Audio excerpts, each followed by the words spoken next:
Good morning again, dear colleagues and friends. Welcome to the first session, the role of multilateral organization and national policies in fostering innovation of rural women and entrepreneurial ecosystems in the rural areas. This session is about connecting the global to the local, how institutions like the FAO, IFAD, CIHEAM, OECD, and other partners with national policies to drive real change in rural communities, especially for women. I have been able to see firsthand that empowering rural women is not just a theme, it's rather a strategic priority, because when women thrive, food systems become more resilient, inclusive, and sustainable. The hope and the objective for this session is to keep the dialogue practical, focused, and rich with insights from both the panel, but also we want to include the audience. So feel free to be as active as you can. Raul introduced the panel, but I'm going to quickly provide a bit of more background information about our esteemed speakers. Ms. Tacko Ndiaye. I feel terrible when people mispronounce my last name. It's Krifca. They always say Krifca. So if I make any mistakes, I apologize in advance, but I'm good. Thank you. It's Senior Gender Advisor at the FAO with 27 plus years of experience driving gender integration in global agri-food systems. Ms. Charlotte Goemans, OECD advisor with over 15 years of experience advancing gender equality in development cooperation across 5 continents. Dr. Leonard Mizzi, it's online, head of unit at the European Commission, DG INTPA, expert in global food governance, Mediterranean, and sub-Saharan food systems, coming with a background in also public administration in Malta. Hello, greetings. Ms. Maria Nicolopoulou, member of the European Economic and Social Committee since 2017, Vice President of the Bureau of the Section for Agriculture, Rural Development and the Environment, and expert in circular economy. Welcome. Our discussion today will focus on 3 core themes: the role of multilateral organizations in fostering inclusive innovation, translating global frameworks into national policies and action, and building entrepreneurial ecosystems, financial, digital, social, that are able to enable rural women to lead and to thrive. We will begin with individual interventions, open a moderate discussion, and conclude with your questions and answers. For the first round of questions, I would like to give the floor to Ms. Ndiaye with the first question. How is FAO working to operationalize gender equality in agri-food systems? Could you share examples of the impact as well as the scale? Thank you very much. Before I give some reflections on the question, I just wanted to very much appreciate our participation in this event, and also the timeliness of the event as we are all preparing for the International Year of the Woman Farmer to be launched in December, together with the International Year of Ranchlands and Pastoralists. And as we speak also, we are in the review of the Sustainable Development Goal 5 with the high-level policy forum on SDG 5 on gender equality and women's empowerment to take place in July in New York at the UN. So with that introduction, I think it's really important to remind us of why we are here today. I think we are here today because we recognize the potential of innovation to relieve some of the barriers to women's entry into the most lucrative, the most remunerative value chains. We also can see the potential of innovation in terms of ensuring optimal performance of women in the value chains, and also in terms of ensuring that they get equal benefits from the value chains. So with that, I think all the speakers this morning recognize that the level playing field is not equal and that women make amazing contributions beyond producing the agricultural labor force, the innovators, us who go to work at FAO or at CIHEAM and everywhere, and that they also play major roles as in terms of workforce, in terms of feeding the families at home, and they have to combine all these roles.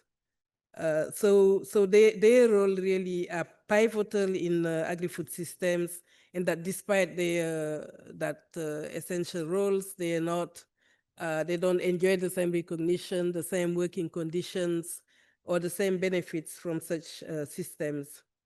So we also know that technological access are crucial for modern agricultural innovation, especially when we talk about revitalizing the rural areas, inclusive rural transformation, or efficient and inclusive agri-food systems. We know that the issue of innovation is essential and part and parcel of every step. So within that, we also know the entrepreneurial implications in terms of not only individual productivity, but the broader implication for economic empowerment and community growth. And within that, I'll just say a few words on what FAO does within that context. So we employ many approaches and strategies, and in the countries where we work, we usually intervene using a combination of such approaches. So those ones, for instance, include strengthening institutions that are there to provide services to women, and those would include the ministries, sectoral ministries, gender units in ministries, and also the policy support to influence the policies, the legislations, the laws, the governance structures that drive women's empowerment in agri-food systems. We also do a lot of advocacy in terms of inclusive agricultural policies and practices. We work a lot with parliamentarians on parliamentarian action on gender, for instance, to ensure that they support legislation and policies that work for women farmers. We also have targeted initiatives like agribusiness incubators for women, business schools, where we equip women with essential entrepreneurial skills, the market access, and the financial literacy, all of which are super important. We also promote gender responsive value chains and implement some of the digital tools that bridge technological gaps, empowering women to access vital agricultural services and markets independently. But also we intervene a lot to build the resilience of communities, to adapt to economic and environmental shocks and stresses, including climate change. And we do that also within the framework of these voluntary guidelines to empower women and girls in agri-food systems that were adopted by the Committee on World Food Security. So within that, FAO's definition of innovation, I thought that I should mention that. So I'm going to quote that. So we see innovation as the process whereby individuals or organizations bring new or existing products, processes, or ways of organization into use for the first time in a specific context in order to increase effectiveness, competitiveness, resilience to shocks, or environmental sustainability, and thereby contribute to food security and nutrition, economic development, and sustainable natural resource management. Just super quickly, we have a number of programs in the region. One is in Turkey about fostering entrepreneurship and innovation for women's empowerment. It's actually a regional program for Central Asia also, because we also have Tajikistan and Uzbekistan. And what the program does is to provide technical assistance to different ministries of agriculture and forestry in those countries, and also reinforce the gender analytical capacities, foster peer-to-peer learning, and knowledge exchange around gender equality units at provincial level. It also promotes this cross-regional policy exchange between different targeted countries, the 3 targeted countries, and also promotes gender-responsive policies. And for instance, in Turkey, we worked with the cooperatives, Samandak Women's Cooperatives, and the idea was to purchase equipment and machineries for food processing and marketing so they can have better access to markets and increase their sales. And following the devastating earthquakes, their example really became an amazing example of resilience and an opportunity for livelihoods. So we also have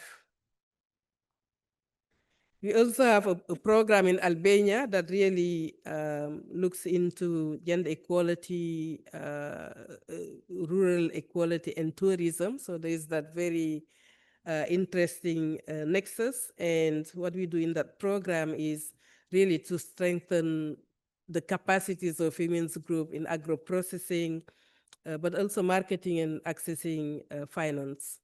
And within that, we also engage in policy areas, because for institutionalization, we also need to domesticate some of these international frameworks, including the voluntary guidelines. So we supported the government for the development of gender-responsive agricultural extension services. In Lebanon, also, we have a program, support women's cooperatives and associations in the agri-food sector. It's known as Raidat El Rif in Lebanon. And the idea is really the model of cooperative business schools to boost entrepreneurial capacities of women, including on technical topics such as market analysis, environmental and social responsibility. It also supported the women's cooperatives and groups in developing solid business skills and obtaining fundings. So I'll stop there at the moment. Thank you.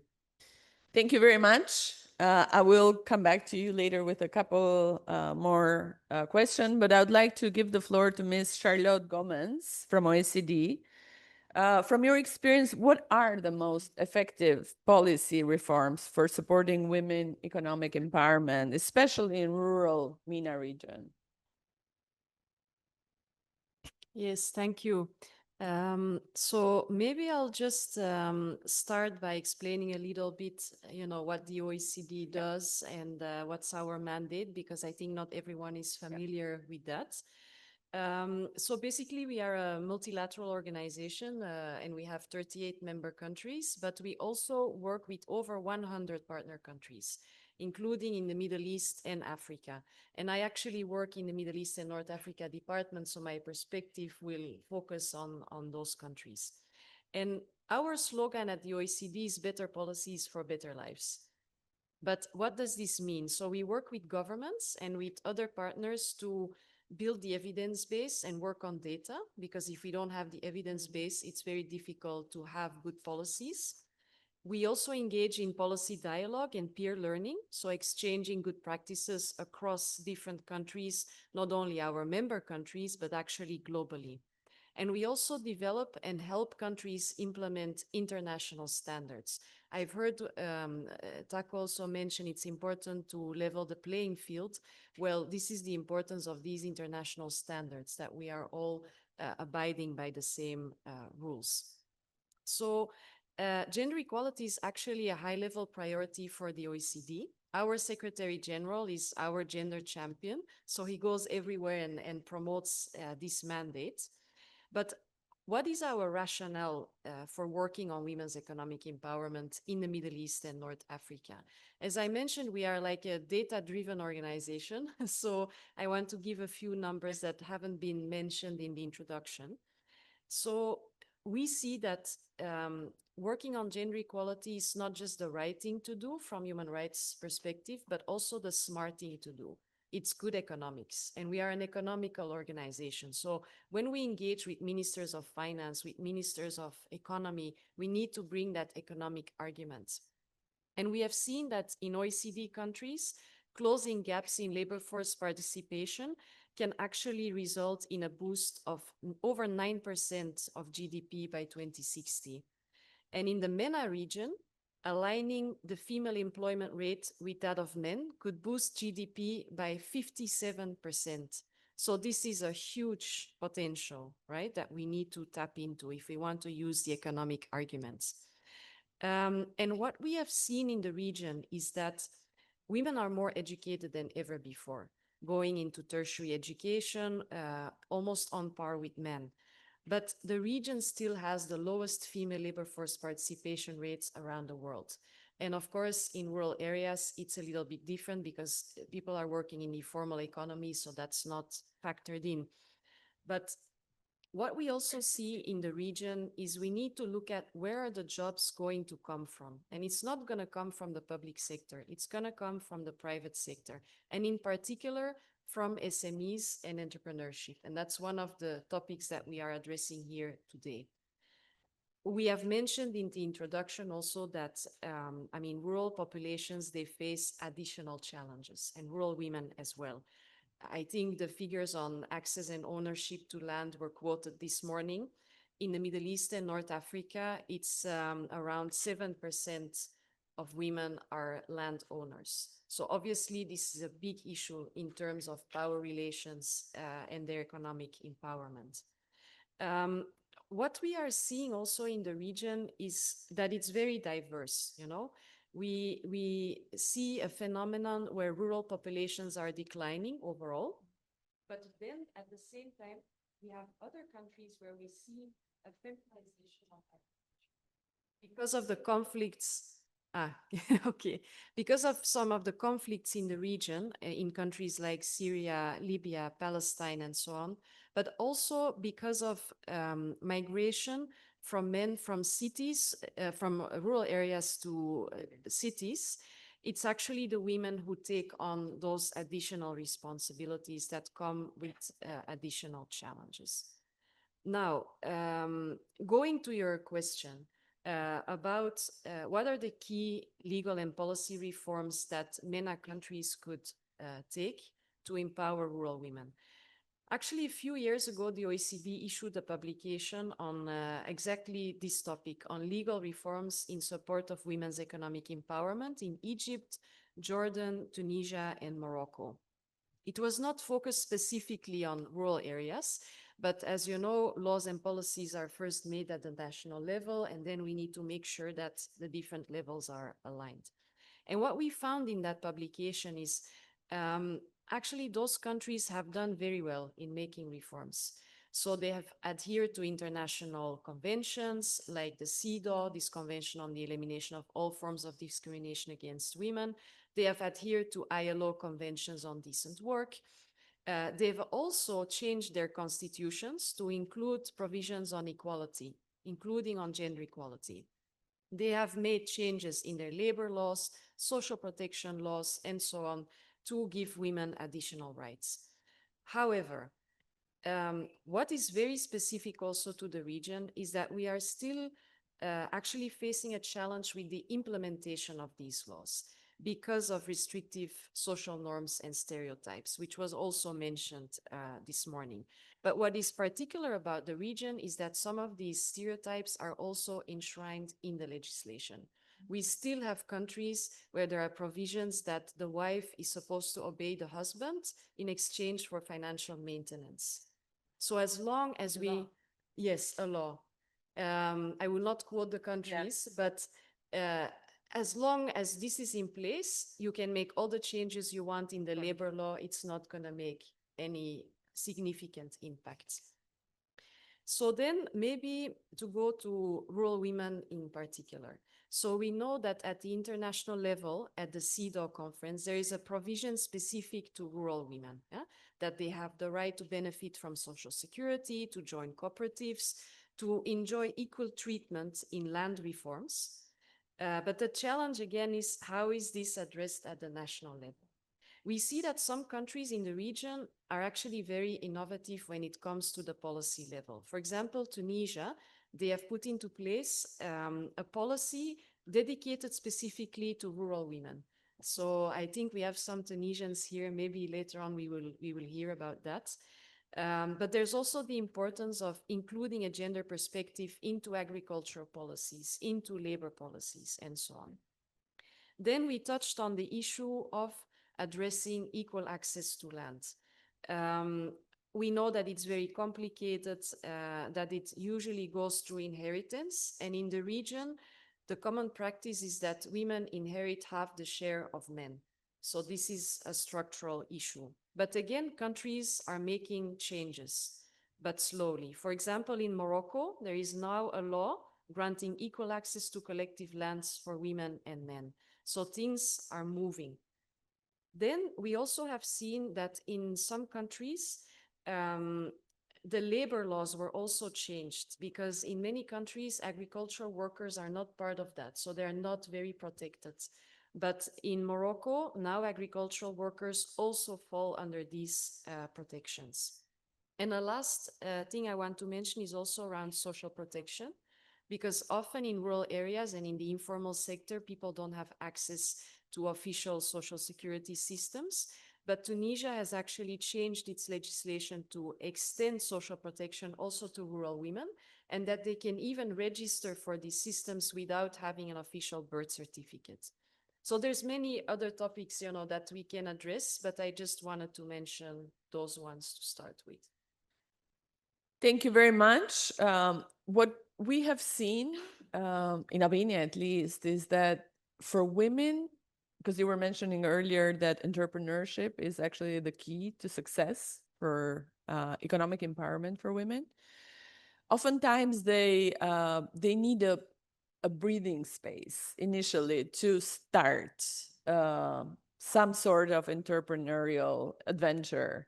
And it's very difficult for ministers of finance, especially, to kind of create the right flexibilities to give this space to women. So I would like for more policy flexibility in that regard. But I would like to also give the floor now to Mr. Leonard Mizzi online. Mr. Mizzi, what does a truly inclusive entrepreneurial ecosystem for rural women looks like, and how do we make it scalable as well as sustainable? Thanks a lot, and good morning from Brussels. I'm joined Can we have a little bit of more volume, please, the technical team? Thank you. Okay, I'm trying to have from my side the best. Are you hearing me better? You are fine. I think we can have a bit more volume in the room. Okay, so thanks. I'm joined by Laura Gualdi, and when Alun approached us a few months ago, I clearly said yes, because being an alumni myself of CIHEAM, not of Zaragoza, but of Montpellier, I always like to engage with the CIHEAM constellation, and clearly the topic of women empowerment through innovation is very important. So this topic of gender transformative approaches and inclusiveness, as we know, is under pressure. What happened since January of this year on the other side of the Atlantic clearly has an implication on funding and on funding magnitudes.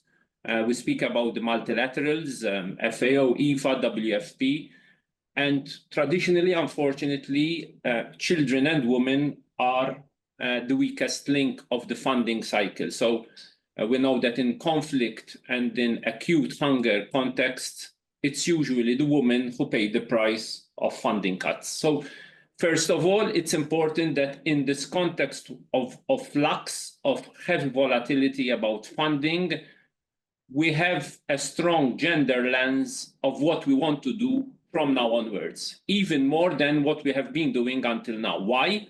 Because nothing is taken for granted from now onwards. Let's be honest and clear. We came from the Nutrition for Growth Paris conference in March, where clearly nutrition sensitivity around gender transformative approaches was a key topic. If you don't take into account gender in nutrition, then we have a problem, because this is the closest to having a gender transformative approaches when you have food and access to food in nutrition context and diverse diets. It's the women who take these decisions. So that is why the European Union with the member states took a big leadership role. We pledged over 3 billion as European Commission services, and with our member states, over 6 billion. This was sort of not a given a few months ago, but we wanted to show leadership, and clearly nutrition is an area where we want to have an inclusive model, and having value chains, for example, under food fortification, which can be scalable even in fragile contexts. The initiatives we have in Chad or in Niger, or the initiatives we're trying to scale up in other parts of sub-Saharan Africa, are scalable operations that will have a gender lens, and where we know women are a key operator in the diverse diets point of view. That's first. We are a few weeks before Seville. Now, Finance for Development happens not far from Zaragoza. It's important that CIHEAM, with all its network also, and we together with the Rome-based agencies, push an agenda where gender transformative approaches and inclusiveness is valorized more than has been done to date. Seville is an important milestone in the landscape of the multilateral agenda. It comes at a very critical juncture. We know what's happening also on the US cuts, also on cuts from member states. Luckily, Spain is a big contributor and a big proponent on food systems together with Ireland. But also we know that some of our member states are cutting on the Agri-Food and the general ODA component. So we need to bundle better what we do around gender transformative approaches, similar to what we are doing in nutrition. We need to look at the education lens, at the health lens, at the water and sanitation aspect, at the nutrition, at the climate smart approach. More bundling, more sort of cross-sectorial approaches are critical if we want to get that additionality, which traditionally we don't get at scale. Now, we are very proud as European Union that we have a gender action plan, which is what is known as the Gender Action Plan 3. We're doing actually some research, which we can unveil at the end of the year, which is on stories of transformation on advancing GAP 3 across sustainability of agri-food systems. We are also having a look at our gender transformative approaches in innovation through our DESIRA program, where we will also unveil in a few months' time a study on how we broaden agricultural innovation systems in around 15 case studies, including fragility context, because this is also important, looking into fragility and gender in a more systems thinking, because this could also be a stabilizer of peace and security in the Sahel and in the eastern parts of Africa. So initiatives in Burkina, in DRC, in Cote d'Ivoire, in Ethiopia, in Mali, in South Sudan, in Uganda, in Zimbabwe. So this can be also showcased. Our portfolio is 85% mainstreamed on gender, 5% is specific on gender programs. So all these initiatives are important. Also, the issue of blending and innovative financial instruments. So we are also proud that, for example, through one of our blending instruments, which is done with Cofidis, we actually have a number of initiatives where we can scale up. For example, I just need to say that, for example, one of the eligibility criteria of the Huruma Fund is to invest in companies that must adhere to certain international social and environmental standards, which include gender equality, or be willing to do so. If it is a woman-led business, or if there is an important number of women in the board, it scores higher in the rating of the program. So this is also an area where we can develop more, see what's working on blending and on guarantees in order to have more women-steered organizations. We support, for example, farmers' organizations, and we know that women-led farmers' organizations usually have more steer, more smart decision-taking to have innovative approaches. I think we have a number of opportune moments in the coming weeks after Seville, not least the UN Food Systems Summit in Addis, where we can go into depth of what can be a gender transformative approach in a number of countries, Sierra Leone, Mauritania, Madagascar, to name a few, and others, and maybe also have CIHEAM and the African Union to collaborate more closely together to have this interconnection of peer review across cases which not only are on paper or in a law, but are implementable on the ground, and where there is a rights-based approach. So that is also that we want to push the Committee on World Food Security voluntary guidelines to see as much as possible beyond the voluntary approaches, what are the constitutional rights and the rights-based approach, so that women have a say not only in decision-making, but also in steering innovation in the value chains, whether they are export commodities, but also staples linked to agro-pastoralism, but also linked to fruit and vegetables and local and regional markets. So I'll leave it at that. We can go into more detail. Clearly, the European Union will and continue showing leadership, not only in terms of profiling its policies, but also in targeting better its financial programming, which, as you know, is coming to an end in this cycle, and negotiations for a new financial package will be starting at the end of summer. Over. Thank you very much, Mr. Mizzi. We appreciate your kind invitation and to strengthen and to increase the role of CIHEAM in advancing this topic. And we look forward to cooperating with you as well in the future. I turn the floor now to Ms. Maria Nicolopoulou from EESC.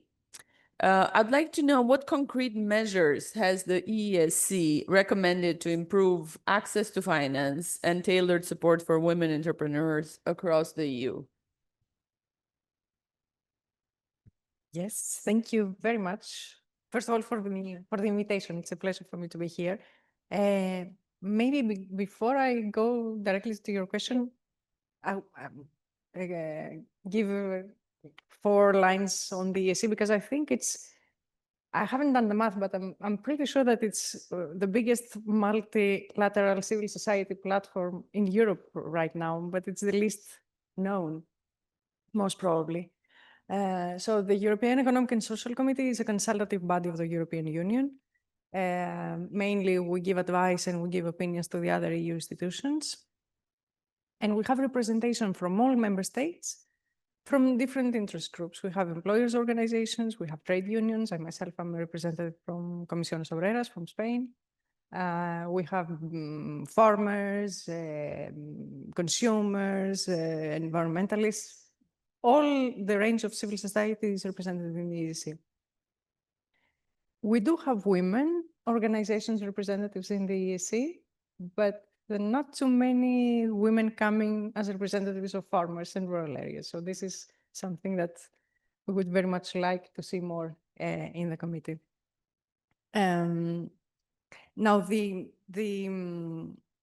what we do is mostly on-demand opinions for the rest of the institutions, but we also have the possibility to detect the blind spots of the legislation on a European level and propose new angles or new lines of work. For example, we had the opportunity to do precisely an opinion on gender lens investment to promote gender equality across the EU. We had the opportunity to talk about rural women and women in the agricultural sector. But we are not an organization that's actually working directly on projects on women entrepreneurship, nor are we financing projects. But from where we're standing, apart from the opinion and trying to influence the legislative process in the European Union, we are a convening space for the civil society. So we bring the different actors together on the different debates, on the different conferences. We give them the opportunity precisely to bring up new ideas, to network, which is also important, especially for entrepreneurship activities. And we also like to give visibility to different grassroots initiatives. And especially with a specific focus on women, for example. A few years ago, and I'm looking at Carmen now, we are running, every year we're running a civil society award. And precisely a few years back, one of the focuses of the award, the theme was women. And one of the winners of the award was precisely, I say hi, Carmen, for you to see them. It was her organization, Women in the Rural Area, that won the award for their work. And we also, in general, we also promote and we support a lot every opportunity to showcase and storytell on women's projects and women's situation. No? There's another award. It feels like a little bit I'm promoting now the awards at the European level, but I think it's important for you to know because precisely this is what we need to see, no? That things are happening on the ground.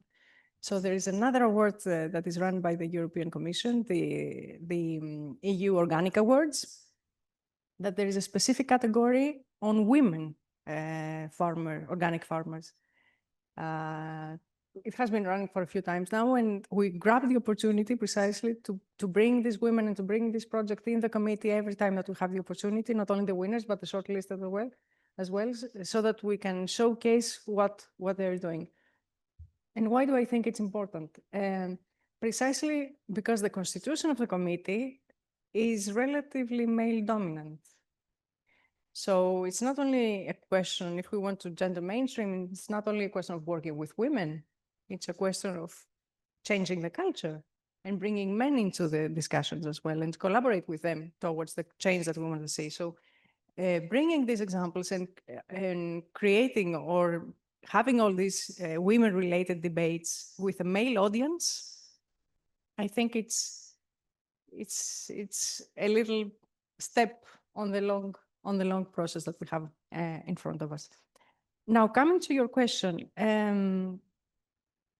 the financial system needs to be adapted precisely to serve for the different goals that we have, be it digitalization, be it the just transition and the green transition, be it gender equality. And if we want I mean, gender equality, it is a priority, so we need to have dedicated funds for women entrepreneurship, for self-employment, but we also need funding, probably not directly to the projects, but to gender policies and gender measures that they are precisely creating the fertile ground for entrepreneurship. And there is a need now to monitor the financial system, and we need more gender disaggregated investments data. And if we could integrate it even in the gender equality index, this would help on the monitoring and to detect financial gaps precisely. And of course, we need to develop specific gender dedicated funds, but the funds that they take into account all sizes and all types of projects. We need micro credits to support small and micro and medium artisanal businesses, for example, but we also need bigger projects, maybe run by cooperatives of women, like in circular bioeconomy or in power plants, no? Any activity that can be done in the rural areas and run by women. And now, sometimes it's not only a question about having the money, it's also a question about how we distribute the money. And perceptions sometimes do not help. For example, we have several examples, and women might get rejected from funding because the teams that they evaluate the projects are biased. We still have the perception, or it's a common perception, that men are better entrepreneurs than women. So to some extent, when we're talking about these juries and these teams that they evaluate the projects, first of all, we call from the ESC to have unconscious bias training, so that precisely to be able to focus on what's important. And also, we know that equal attracts equal. So the juries themselves and the evaluators themselves, the teams, should be gender balanced. And now another important financial instrument when we're talking about public investment, it's public procurement. We know it's a powerful tool. We do consider that we should be having gender criteria on public procurement. Of course, there is a risk there to favor superficial measures or pinkwashing. So not only focus on the projects as such, but also put as a criterion that the projects that they have to be evaluated, they should be gender balanced, for example, and they should be diverse. Now, when it comes to financing entrepreneurship, as I said earlier, we need also the structure around it. So we are calling for the EU institutions and the local governments and the member states to use more tools like gender budgeting, precisely because, and in cooperation as well with the civil society, because it's important to understand the needs so that we will multiply the positive impact on women and inclusive solutions that they're really practical. And like a final reflection, concretely on the rural context, in the ESC, we have been calling for gender responsive funding under the Common Agricultural Policy and the Cohesion Funds. We need the instruments to support women-led businesses, of course, not only on the agri-food sector, but also in the sustainable tourism, the circular economy, and all other activities that they take place on the ground. Thank you very much. Very interesting. I'd like to address Tacko and Leonard, please. If you both mentioned institutional transformation, how do we ensure accountability across institutions and donors' frameworks? Both the same question.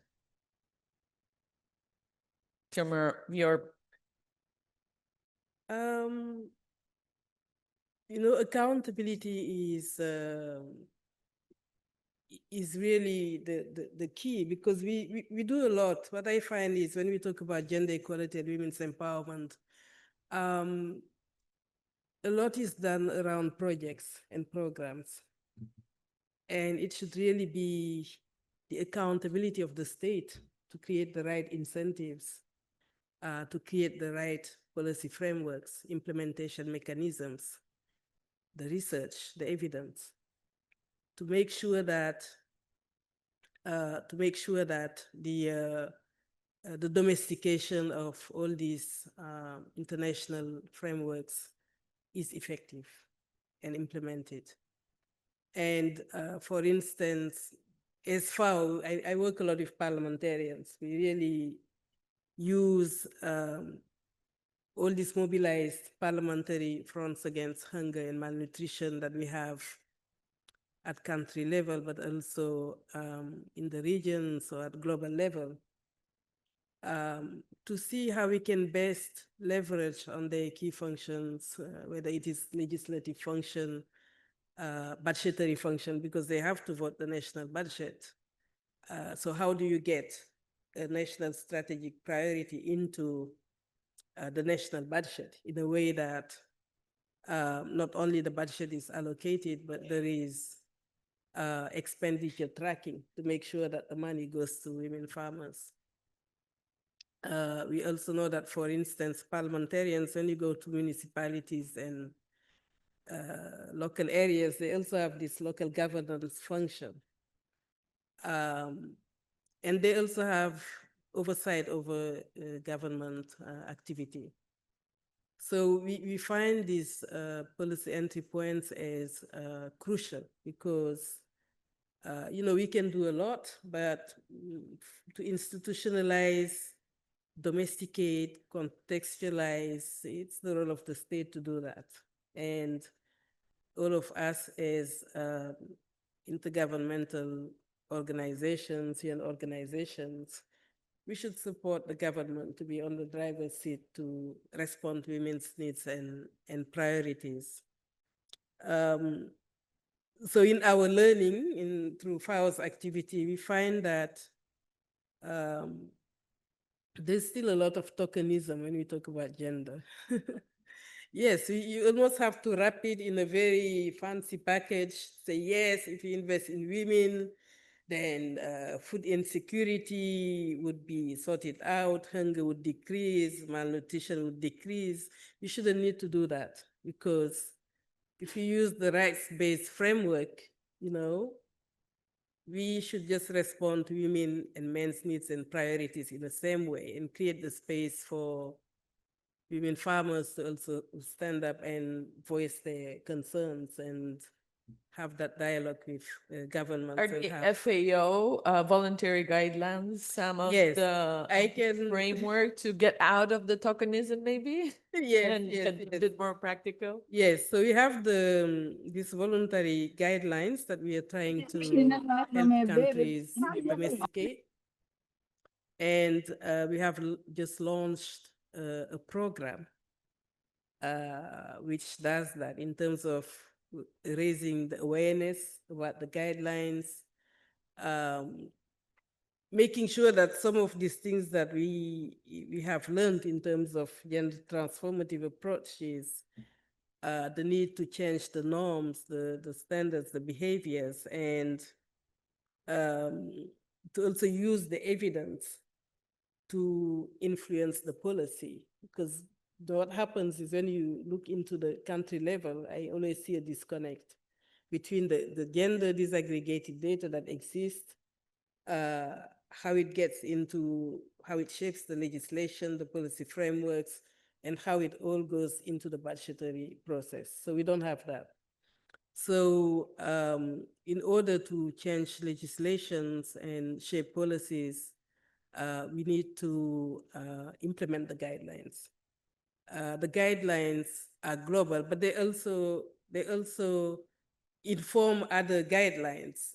Like when we help the Pan-African Parliament to develop model laws that address food security and nutrition with a gender dimension, they are also inspired by these global voluntary guidelines. I did not go too much into the countries. We don't have countries in this region yet. The regions covered by CIHEAM. We have many countries in Africa where we are rolling out the voluntary guidelines, but we'll keep doing that and extend to other regions as well. Thank you. Thank you. Mr. Mizzi, do we still have you on the line? Can you share with us your perspective on this question? Look, on accountability, the European Union and we have a very strong and robust accountability process, as you know. We are accountable to our member states. We are accountable to our parliament. We have a budgetary cycle where we have to defend every euro we spend. So let's start with, first of all, internal ways of being accountability. So we have evaluations, and we can share with Alun recent past evaluations and those coming up, including on gender, including on all the portfolio that we had until 2020, so 14-20. We are now at the moment subject to audit by the European Court of Auditors, which is fighting hunger. This will be published and unveiled during the Danish presidency, which will be by the end of the year. We are in the final stages, and it's a humanitarian development peace nexus approach on how to handle and how to combat hunger as SDG 2 in a complex environment. And there is also a gender dynamic into that. So that is going to be published round about Q3. All the work that we have and we are doing with the African Union on the CAADP domesticizations agenda. It's not a CIAM focus, but it's the CAADP process, which is the African Union-led process. And we will also unveil certain initiatives that we do with the CAADP process and the Kampala Declaration as part of the EU-AU ministerial that we will have in Rome on the 27th of June. As you know, the African Union now is in a new cycle. We just had the ministerial meeting in May. We will have the agricultural ministers meeting in Rome on the 27th of June, and then we have the EU-AU summit at the end of the year. And clearly, this is an accountability exercise in terms of what we do in specific agri-value chains, but also in innovation, because there is an EU-AU innovation agenda. And Maria mentioned, for example, there will be also circular economy update and the bioeconomy update. How do we handle gender and gender innovation when you have more complex issues around circularity, around bioeconomy, and bringing sectors together?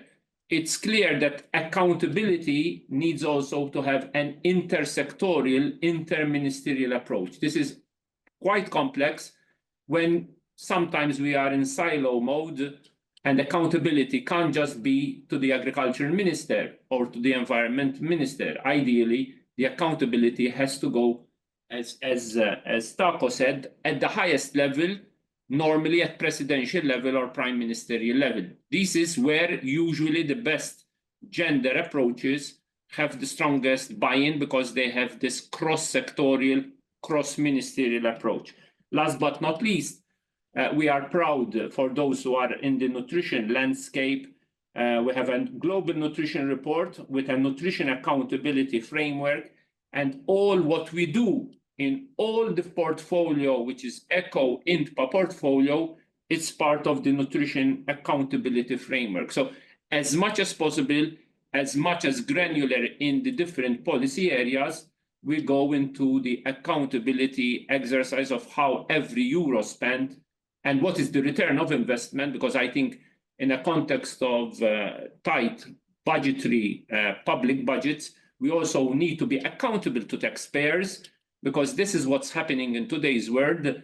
Taxpayers need to be getting the return on the investment of limited taxpayers' money, and showing how our portfolio works in terms of the return on investment is also a clear signal that ODA, including for gender, is something that we need to focus and cater for, and it's not a luxury, especially in today's context.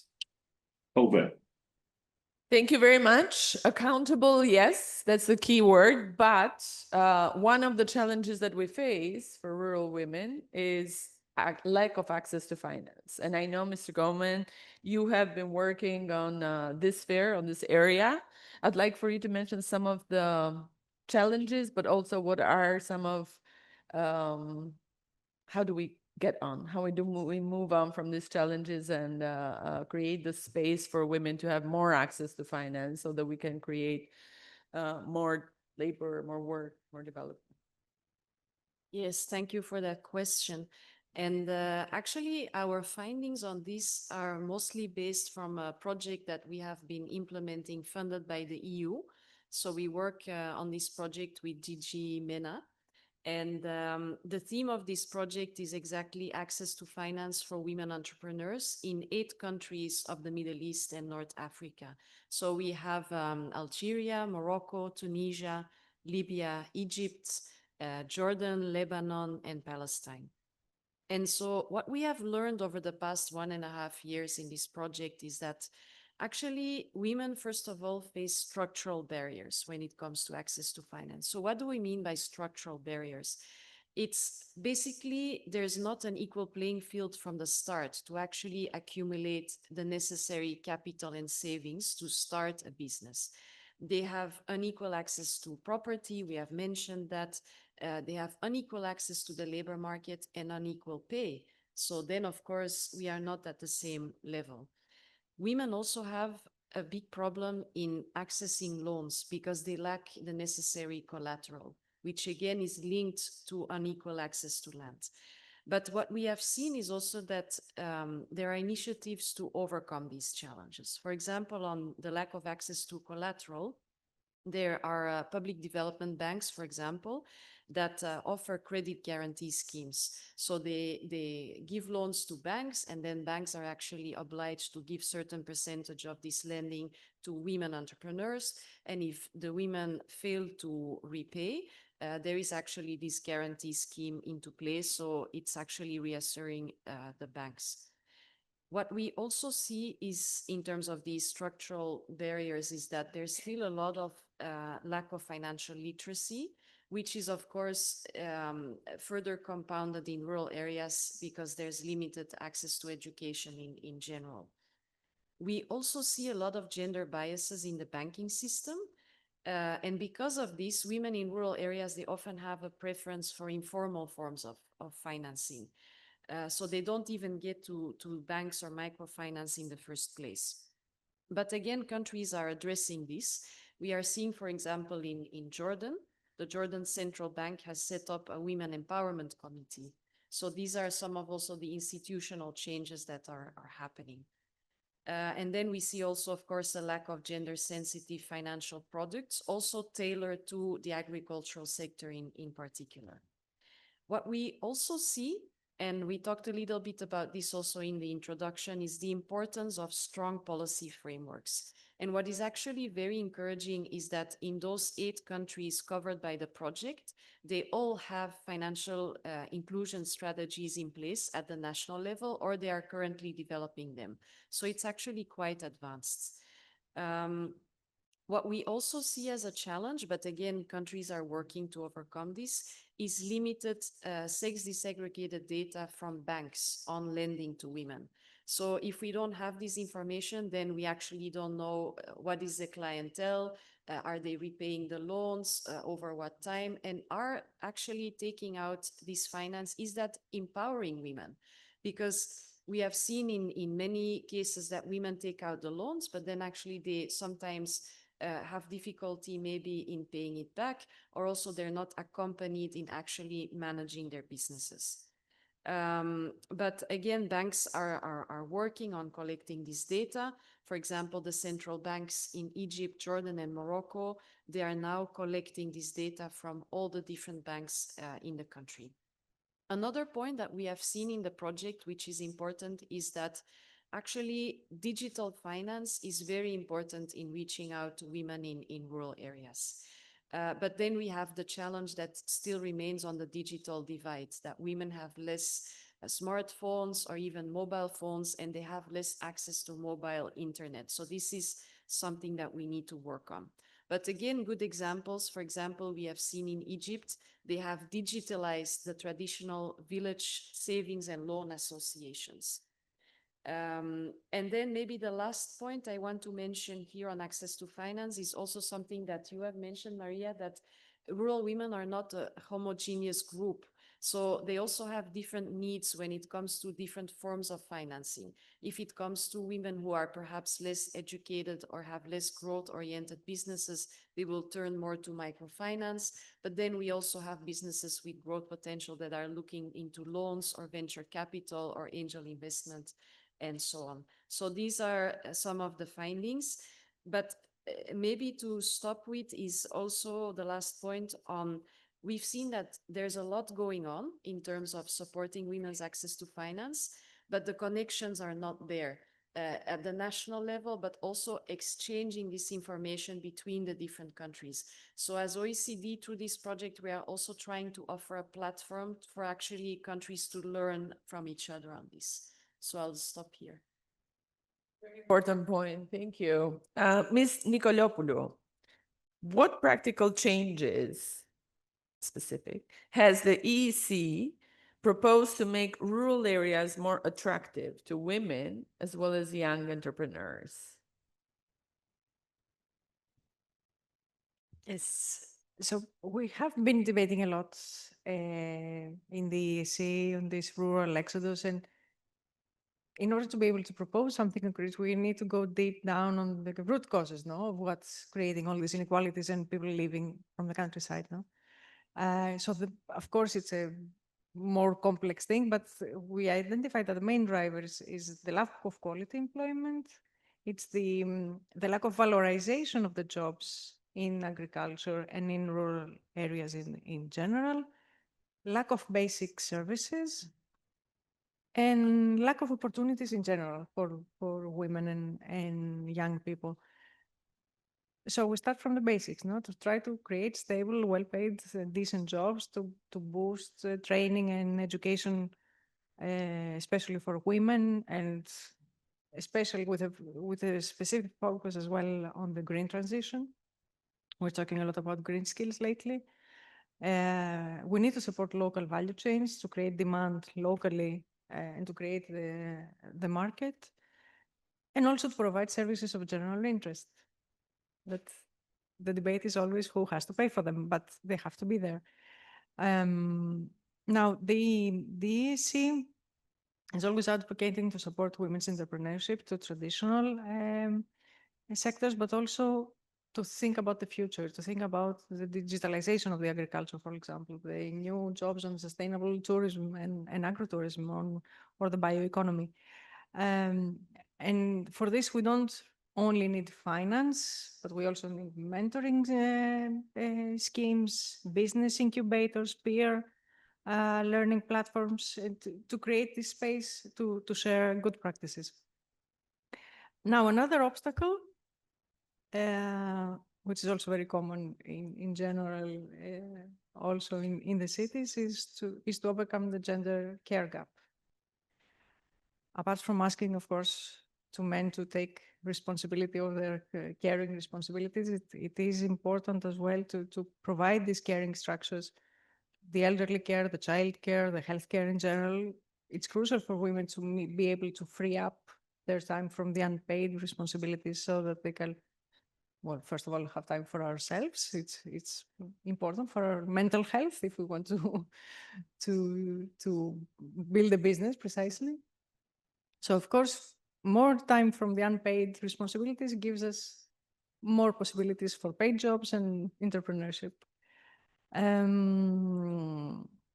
What else? We consider that women should be co-creators of the policies and of the projects. We don't expect women only to be just aid recipient, no?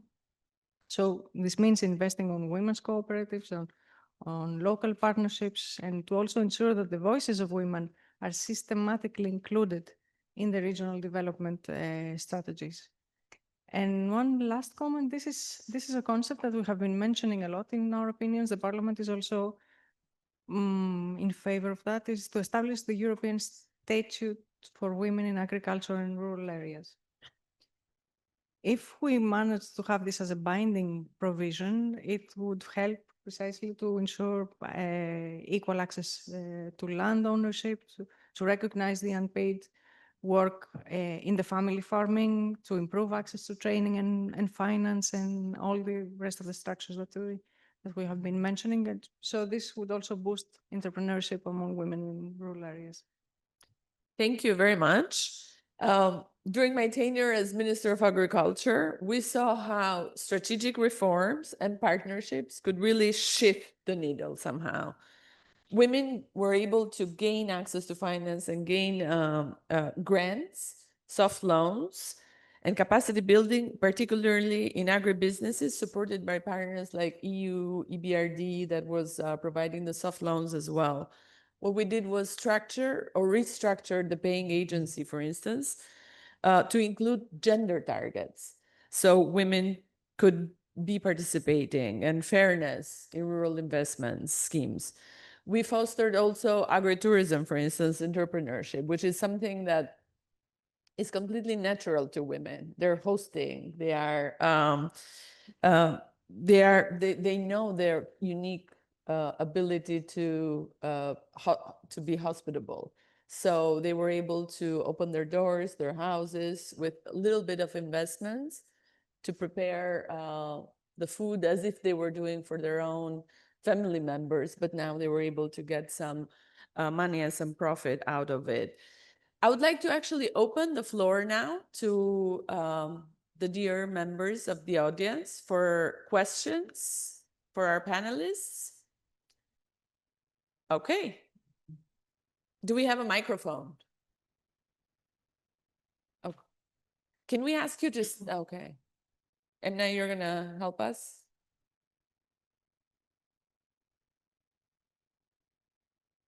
Let's keep the questions concise and feel free to direct them to any of our speakers.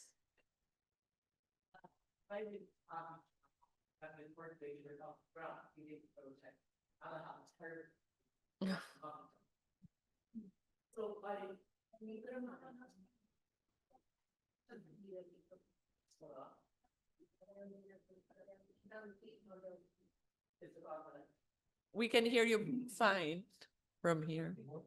Oh, the interpreters, okay.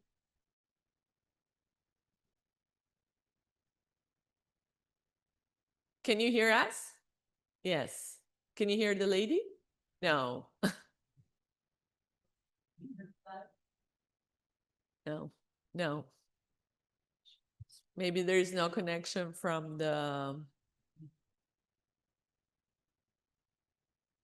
Do we need translation from English?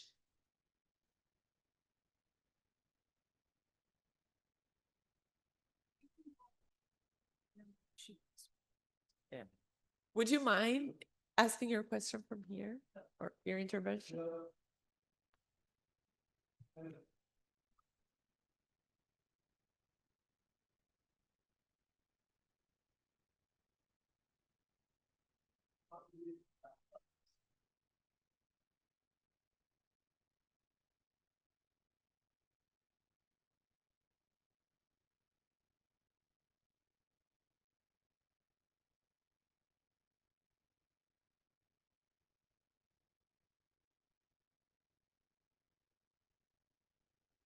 Hello, can you use this one? Okay. Okay, thank you. My name is Sally Shortall. I'm leading the grass sealing project that CIHEAM is participating in, and I have a terrible cold, so I apologize. I'm really struck by the similarities of the questions that are being raised in your geographical context compared to grass sealing, which is looking at the European Union. So I think there's an interesting model there that might be transferred. So I have a question or a comment for Leonard on accountability and for Charlotte on the legal frameworks. So DG Agri got a difficult time from the European Court of Auditors because they had not gender mainstreamed the European Agricultural Guarantee Fund element of the Common Agricultural Policy, the bit most that makes the payments. What has now happened is that responsibility for gender has been passed back to the member states in the CAP national plans, the Common Agricultural Policy plans. Now, member states that were interviewed for that work on the European Court of Auditors told me that if gender was to be taken seriously, it should be made mandatory. It should be regulated. And what has happened now, it's back to the responsibility of the member states. It is not compulsory. There is no sanction if it's not addressed. Some countries are not doing it. In some cases, you do get additional points if you are a woman, but a lot of that is reactive and there's conditions around it that aren't really feasible, like having the herd of cattle or sheep in your name. So you have these kind of inadequate measures on the fringe. This is what we have found that are supposedly addressing women. But then when you look at the more mainstream part of the program, like generational renewal, which we know is really important for changing the makeup of an occupation, there's no consideration of gender. It's been dealt with in a little box over on the side. So in terms of accountability, I think there are a lot of questions to ask there. And then my second point, and then I'm finished. So Charlotte, one of the things that we did as part of grass sealing was look at the 3 legal frameworks that govern land transfer in Europe.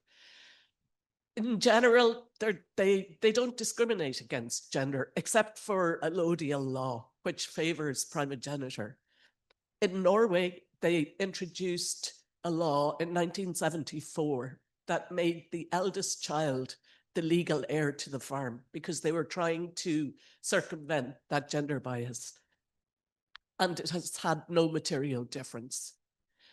And I think the point there that we need to think about is that gender norms, customary law, I think is more powerful than legal frameworks. And as part of that, we need to look at how both men and women are socialized. Thank you. Mr. Mizzi, would you like to take the floor to answer the first question, if you don't mind? Sure. I can Thank take the easy way out saying this is not for me, but it's for agri colleagues. But I will not say this. As you know, I come from the external side of the Commission, so DG INTPA. I used to be in DG Agri, but this was more than 9 years ago. Look, you know that the agriculture policy is evolving. We have now, since a few months, a proposal on the vision for food and agriculture. You mentioned rightly generation and renewal. There's a lot of work on the simplification. Clearly, this was a bit of a subsidiarity. Now, if you want the details of granularity of the CAP, including on environmental issues, you have to take a political decision between a harmonized approach, which in an ideal context is the best, or a subsidiarity where everyone wants to be more left in his own or her own flexibility in terms of certain measures. If we really want to show leadership, I fully agree with the argument that you need to have a bit of mainstreaming in an approach. But then the question is, how do you rebalance subsidiarity calls, simplification calls, and what we call, and you know, this is also the bashing sometimes we get from member states of an approach which is dirigist from Brussels. Mm-hmm. You decide everything in Brussels and you don't give flexibility. Now, we are entering a complex moment, as you know, with the multi-financial framework in terms of the modalities. Do we want one CAP bundled with other internal policies like cohesion? We didn't mention the link between common agriculture policy and cohesion policy and the gender approach in cohesion policy, or a gender approach which is similar to what we have in INTPA. So those, I think, are questions where the institutions need to come together and decide what typology, in a context of already complexity in a parliament which, as you know, has moved a bit on the right wing flanks from a policy point of view. How do you balance what we call a more common agricultural policy, which is harmonized, and one which is more subsidiarity approach? So I would say we will convey the message, but this is a bit a complex moment in terms of the future MFF post 2028.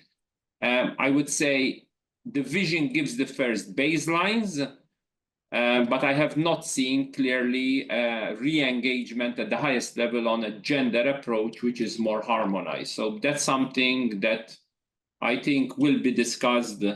There is the roadmap to gender. There is a roadmap, which Laura tells me, but between roadmaps and implementation on the ground, it's somewhat up to the member states clearly to be more leaders than the others. I think what an event like today could help everyone is to showcase who are the gazelles on gender mainstreaming, also in terms of innovative tools, because I heard the issue of innovation and guarantees and blending operations. That's what we want to show which financial institutions with public development banks are showing leadership and which are not, because we are clearly having a bit of a gap in terms of those which are willing to invest and the risk, not only in agri-value chains, but in agri-value chains with a gender lens, and those which are more risk averse. So anything which can help us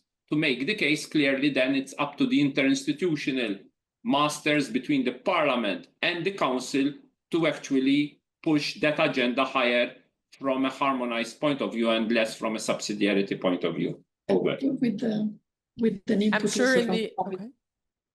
Economic and Social And Committee. clearly the Economic and Social Committee and the Committee of the Regions as consultative committees can chip in. I'm sure in the audience we are going to have a couple of remarks from showcasing us exactly what you're asking. I'd like to turn the floor to Maria to answer also this question. Yeah, I like the debate. So just a philosophical questions, or sometimes what's coming next first, the cultural change or the legal provisions?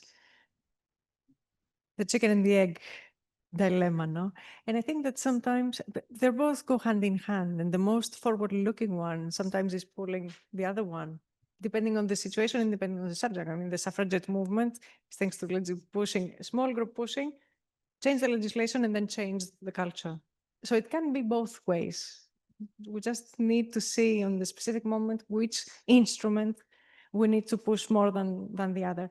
And when it comes to the CAP and the standardizing, I mean, when we're talking about the CAP, any social conditionality, you know, it's hard to get. I have an anecdote to share with you. When we were preparing for the CSW this year in New York, and we're quite high on the agenda precisely because there was a focus on green transition, which is mostly affecting a lot on rural areas. So on the Commissioner of Equality, she had it quite in mind. Now we need to work with rural women. A few months ago, we had a debate with the Commissioner of Agriculture in the ESC at the plenary. Very nice guy. Everybody's quite happy with him, even the farmers. So I raised the question precisely, what about rural women and what they need and how they can thrive? No comment. So my point is, we are still working in silos, not only on the Commission level, but also on a local level, on member states level. And this is why we need mainstreaming and breaking the silos, because we're debating a lot here. We all agree, we know the way forward, but when we're talking then to the minister or to the commissioner, they are completely out of the game.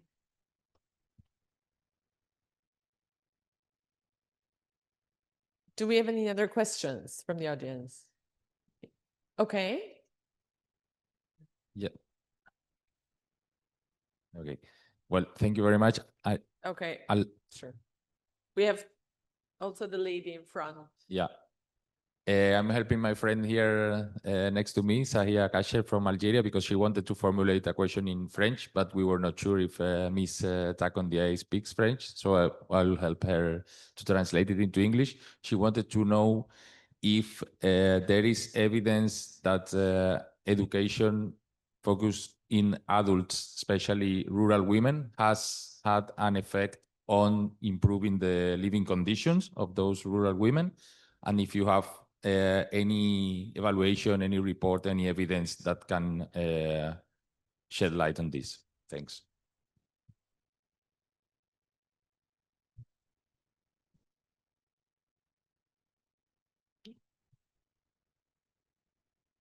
Okay, I speak English or French? Yeah, how should I respond? No, they don't have. Okay, English. Okay.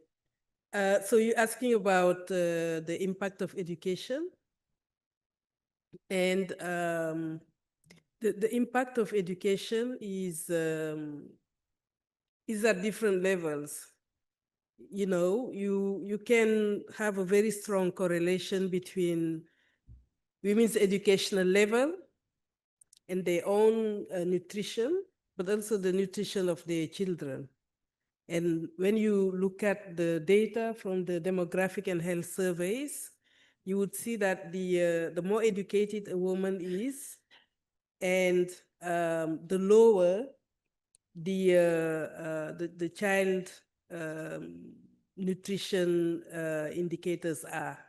If you're looking at stunting, underweight, and all that, you see that the education of the woman not only provide her to break the intergenerational cycle of marginalization and exclusion, because she, she can have more opportunities in accessing decent employment, but also it has a lot of external positivities with regard to other indicators about the family welfare, the children's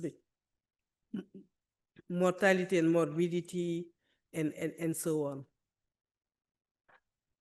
So it's the smartest in educating women, either through the schools, but also by giving skills, entrepreneurship skills, and innovation is really the smartest shortcut to achieve the sustainable development goals. Thank you. We have the lady, the beautiful lady with the yellow jacket. I'm sorry, I don't know your name. Sí. Hola, buenos días. Quiero en primer lugar presentarme. Soy Carmen Quintanilla, presidenta nacional. Hablo en español, así es que va por la traducción, va por el pinganillo. Que si no, no me escucha la presidenta. Y es muy importante que me escuche. Bien.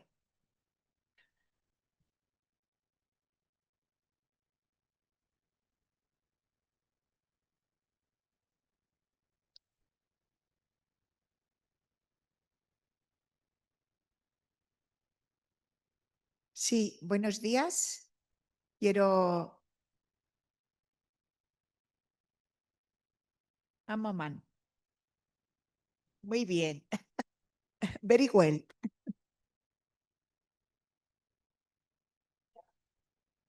We can take another question in English and then we'll return to Madame. Yes. Ah, muy bien. Fantástico. Sí, ¿no?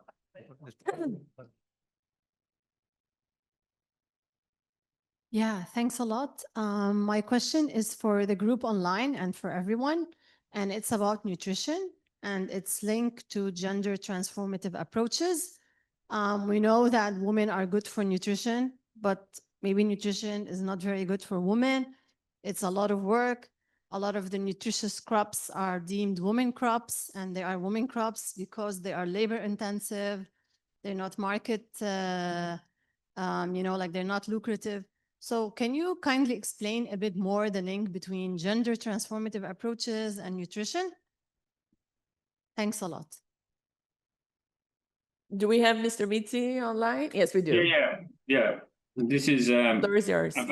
This is a very good question, which look, what we are trying to do in terms of the European Union and member states is, first of all, to focus more on what are called opportunity or orphan crops.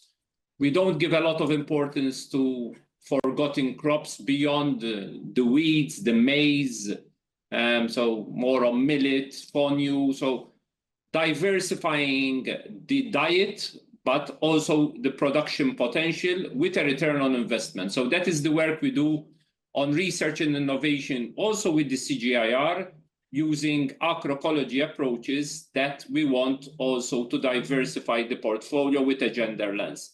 Secondly, clearly, helping women-led organizations on food fortification, because this is important in terms of micronutrient deficiencies, and that is important in terms of scalable investments to actually help child and maternal health.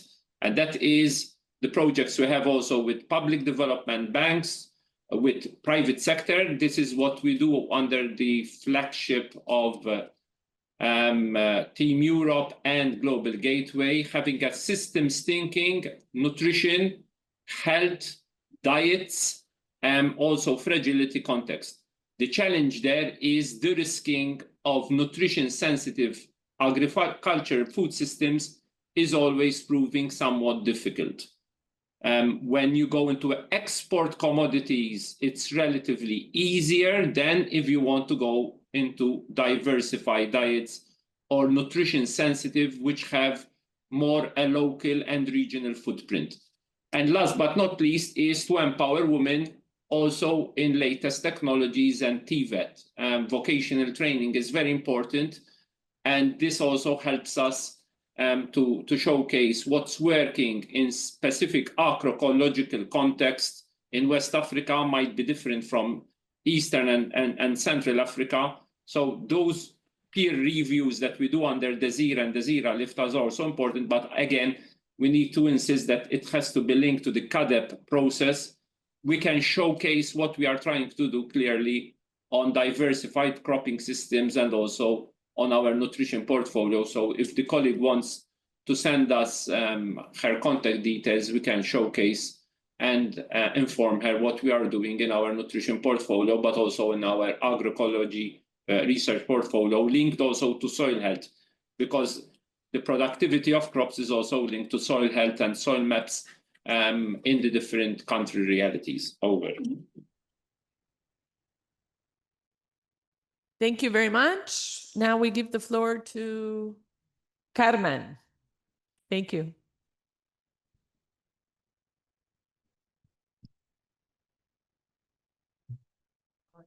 Sí. Bueno, pues muy buenos días a todas y a todos. Presidenta, muchas gracias por darme la palabra. Quiero felicitar a cada una de las ponentes que han intervenido por sus magníficas ponencias y el debate enriquecedor desde el punto de vista de la FAO y de todas las organizaciones internacionales que habéis estado. Pero me vas a permitir, Presidenta, me va a permitir, en primer lugar, que le dé las gracias a la Vicepresidenta de la Comisión de Igualdad del Consejo Económico y Social Europeo, a mi querida amiga María. Muchísimas gracias por tu intervención, pero también porque has puesto el dedo en la llaga. Es verdad que nosotras en el año 2021 recibimos por parte del Consejo Económico y Social Europeo el Premio a la Solidaridad Civil, porque organizamos en aquella tragedia de la pandemia una red de mujeres rurales, primero haciendo 500.000 mascarillas para llegar a los hospitales y a todas las organizaciones que estaban cuidando a enfermos que estaban afectados por la COVID, pero también pusimos en marcha desde nuestra organización, como soy Carmen Quintanilla, presidenta nacional de AFAMER, que no lo he dicho, una red de mujeres para ayudar a las personas que vivían en soledad, a los mayores, a través de una conexión telefónica para poder hacer todo lo posible por protegerles ante una pandemia en soledad. Pero una vez dicho esto, a mí me gustaría decir algo importante, María. No podemos liderar el mundo rural si no hay mujeres en los consejos europeos. El Consejo Económico y Social Europeo tiene una representación del 33% de mujeres. Son pocas, pero además no solamente son pocas, sino que las mujeres rurales no estamos visibles, no existe visibilidad. El Consejo Económico y Social Europeo tiene organizaciones empresariales, tiene organizaciones de consumidores, tiene organizaciones profesionales agrarias, y si miramos al frente o si miramos a la representación de las organizaciones profesionales agrarias en Europa, todos los presidentes son hombres. ¿Cómo vamos a poder establecer políticas transversales? ¿Cómo vamos a poder presionar desde un informe del Consejo Económico y Social Europeo al Parlamento Europeo, a la Comisión, para que se cuente con las mujeres, si no estamos las mujeres rurales representadas? Por lo tanto, no es una pregunta, es una petición. Como vicepresidenta de la Comisión de Igualdad del Comité Económico y Social Europeo, te pido que estamos a pocos días o a pocos meses de volver a tener la composición del Consejo Económico y Social Europeo, y ahora más que nunca hace falta que las mujeres rurales tengamos voz. tenemos voz, como AFAMER tiene con estatus consultivo en el Consejo Económico y Social Europeo. Estamos en el Consejo de Europa, pero tenemos que estar en un consejo como el Consejo Económico y Social Europeo representadas. ¿Por qué? Porque somos entidades públicas, porque tenemos personalidad jurídica propia, igual que las organizaciones profesionales agrarias, y no estamos. Por lo tanto, vicepresidenta, mi querida María, lucha porque las mujeres rurales estemos en ese consejo para que se oiga la voz y el talento femenino de las mujeres rurales. Muchas gracias.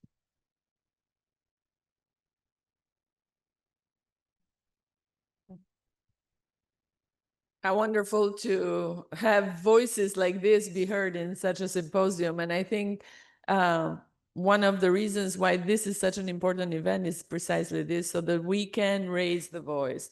But it's also important, I think, for us to engage amongst ourselves and to encourage each other as women and to strengthen our own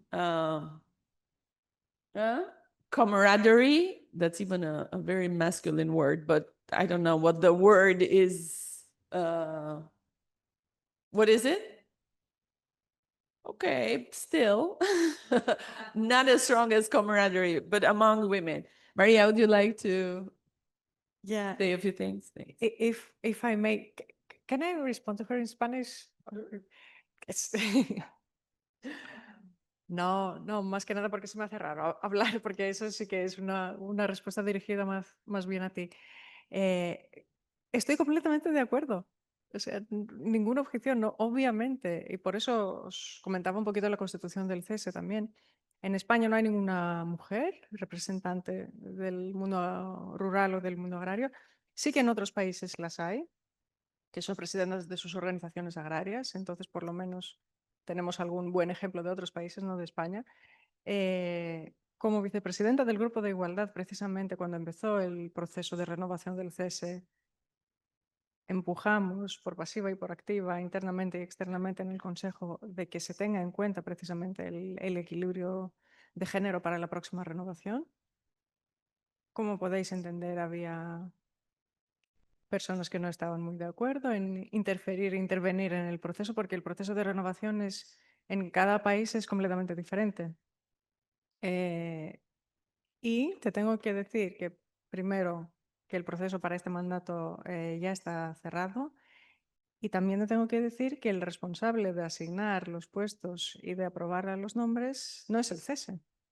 O sea, el llamamiento no lo tenemos que hacer en el CESE, lo tenemos que hacer en el Consejo, en nuestros gobiernos respectivos y también en las organizaciones agrarias que tienen representación para compartir espacios.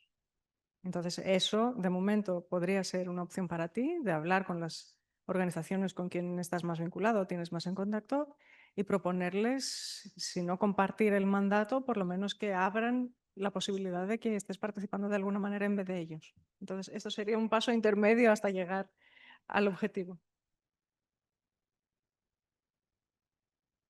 Thank you so much. Thank you, Carmen. We have room for one last question. No more? We have one more. Could be question or intervention or something you'd like to say. Yeah? Thank you, first of all, for this excellent presentation and discussion. I want to speak about the case of Tunisia. Being a researcher from a university, agriculture university, I want to say that what we remark in the intervention of a multilateral organization, it is intervention and relationship more with the ministry, with the administrative representations. But there is a little cooperation with the universities when FAO, for example, looks for experts, researchers to participate or to help one project. And for example, I was an expert in value chain development in Tunisia. But my suggestion my remark or my proposition is that this multilateral organization collaborates more stronger with universities, because we give education for rural women. We have incubators, and we are in relation directly with these women in the field of education.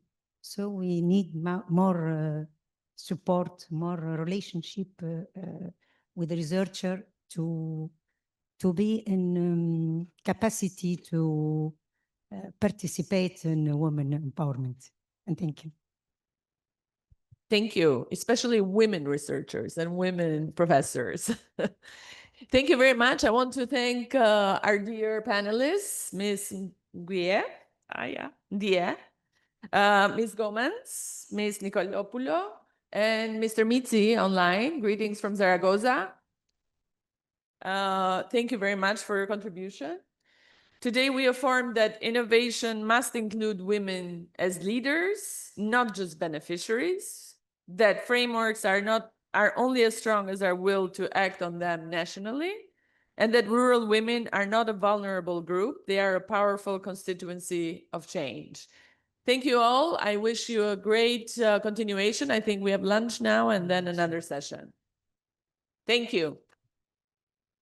Thanks. Bye-bye. Thank you.